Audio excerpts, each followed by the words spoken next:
ഇന്ന് നമുക്ക് മാങ്ങാച്ചാർ എങ്ങനെയാണ് തയ്യാറാക്കുന്നതെന്ന് നോക്കാം. അതിനായി ഞാനിവിടെ 5 മാങ്ങ എടുത്തിട്ടുണ്ട്. ഇത് ഏകദേശം ഒരു 650 ഗ്രാമാണുള്ളത്. മാങ്ങ നന്നായി കഴുകിയ ശേഷം വെള്ളം ഒട്ടുമില്ലാതെ തുടച്ചെടുക്കണം. മാങ്ങയുടെ തൊലി ചെത്തിക്കളയാതെ തന്നെയാണ് ചെറിയ കഷ്ണങ്ങളായി മുറിച്ചെടുത്തിരിക്കുന്നത്. ഇതിലേക്ക് 1.5 ടേബിൾ സ്പൂൺ ഉപ്പ് ചേർത്ത് കൊടുക്കാം. നന്നായി മിക്സ് ചെയ്ത ശേഷം കുറഞ്ഞത് അരമണിക്കൂർ മാറ്റിവെക്കാം. അച്ചാർ തയ്യാറാക്കുന്നതിനായി നല്ലെണ്ണയാണ് കൂടുതൽ നല്ലത്. വെളിച്ചെണ്ണ ആയാലും മതി. 3 ടേബിൾ സ്പൂൺ എണ്ണ ഒഴിച്ച് ചൂടായി കഴിയുമ്പോൾ അതിലേക്ക് 1/2 ടീസ്പൂൺ കടുകും 1/4 ടീസ്പൂൺ ഉലുവയും ചേർത്ത് കൊടുക്കാം. കടുക് പൊട്ടിക്കഴിയുമ്പോൾ പഴുവൻ ചൊല്ലി ചെറിയ വെളുത്തുള്ളിയും 1 ടേബിൾ സ്പൂൺ ഇഞ്ചി ചതച്ചതും ചേർത്ത് കൊടുക്കാം.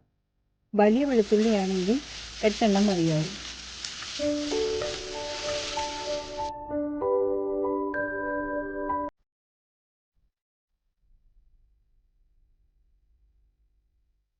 രണ്ട് പച്ചമുളക് അരിഞ്ഞതും കുറച്ച് കറിവേപ്പിലയും കൂടി ചേർത്ത് കൊടുക്കാം. ഇതെല്ലാം ചെറുതായി ഒന്ന് വാടിയാൽ മാത്രം മതിയാവും. ഇനി തീ ഏറ്റവും ലോ ഫ്ലെയിമിൽ വെച്ച ശേഷം പൊടികൾ ചേർത്ത് കൊടുക്കാം. 1 ടേബിൾ സ്പൂൺ എരിവുള്ള മുളക് പൊടിയും 3 ടേബിൾ സ്പൂൺ കാശ്മീരി മുളക് പൊടിയുമാണ് ചേർത്ത് കൊടുത്തിരിക്കുന്നത്.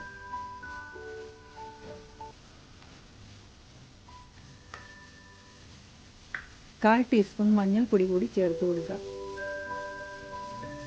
പൊടികളെല്ലാം ഒന്ന് ചൂടായാൽ മാത്രം മതിയാവും. അധികം മൂപ്പിക്കേണ്ട ആവശ്യമില്ല. ഇനി ഇതിലേക്ക് 2 ടേബിൾ സ്പൂൺ വിനാഗിരി കൂടി ചേർത്ത് കൊടുക്കാം.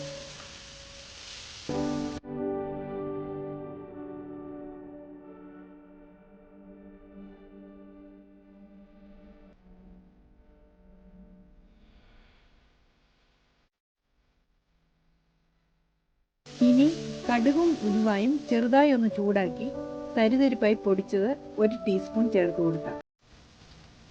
അതിൻ്റെ കൂടെ 1/2 ടീസ്പൂൺ കായപ്പൊടി കൂടി ചേർത്ത് കൊടുക്കാം. എല്ലാം നന്നായി ഒന്ന് മിക്സ് ചെയ്ത ശേഷം തീ ഓഫ് ചെയ്യാം. ഇനി അരിഞ്ഞു വെച്ചിരിക്കുന്ന മാങ്ങ ചേർത്ത് കൊടുക്കാം. മാങ്ങയിൽ നിന്ന് വെള്ളമൊക്കെ ഇറങ്ങി വന്നിട്ടുണ്ട്. വേറെ വെള്ളം ചേർക്കേണ്ട ആവശ്യമില്ല. മാങ്ങ ഇടുന്നതിന് മുമ്പ് തന്നെ തീ ഓഫ് ചെയ്യണം. മാങ്ങ വേകേണ്ട ആവശ്യമില്ല.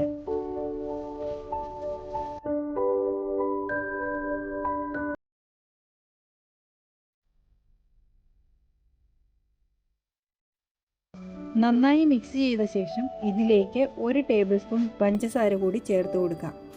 പഞ്ചസാര ചേർക്കുന്നത് അച്ചാറിന് രുചി കൂടാൻ സഹായിക്കും. ഉപ്പ് നോക്കി ആവശ്യമെങ്കിൽ ചേർത്ത് കൊടുക്കണം. അച്ചാർ തണുത്ത് കഴിയുമ്പോൾ ഉണങ്ങി ഒരു ഭരണിയിലാക്കി സൂക്ഷിക്കാം.